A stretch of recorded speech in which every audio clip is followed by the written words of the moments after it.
ঝিনাইদহ সদর উপজেলার কুমড়াবাড়িয়া ও মহারাজপুর ইউনিয়নের সংযোগ স্থাপনকারী ৪৫ বছর পুরনো একটি ব্রিজ ভেঙে গেছে, ফলে যানবাহন চলাচল বন্ধ হয়ে চরম ভোগান্তিতে পড়েছেন স্থানীয়রা। স্কুলগামী শিক্ষার্থী সহ হাজারো মানুষ ঝুঁকি নিয়ে বাঁশের সাঁকো দিয়ে পারাপার হচ্ছে।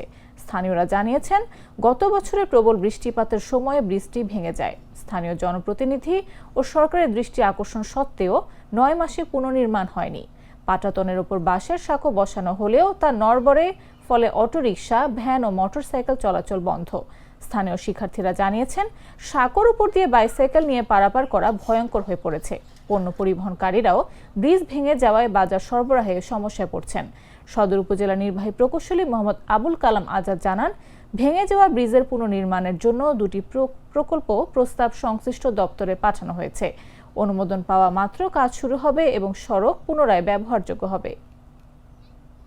আমরা নিয়মিত এই দুই ইউনিয়নের মানুষ, ৭ নম্বর মহারাজপুর এবং ৫ নম্বর কুমড়াবাড়ি ইউনিয়নের মানুষ নিয়মিত এই পথে যাতায়াত করে, কিন্তু জনগণের দুর্ভোগ আজও কেউ উদ্যোগ নেয়নি।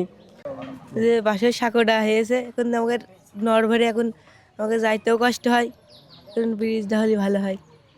আমাদের এই ব্রিজটা গত বর্ষা মৌসুমে ভেঙে যাওয়ার ফলে এই অঞ্চলে চরম দুর্ভোগ সৃষ্টি হয়। বিশেষ করে দুইটা ইউনিয়ন বা দুইটা থানা বা দুইটা ওয়ার্ডের সংযোগস্থলে এই ব্রিজটা।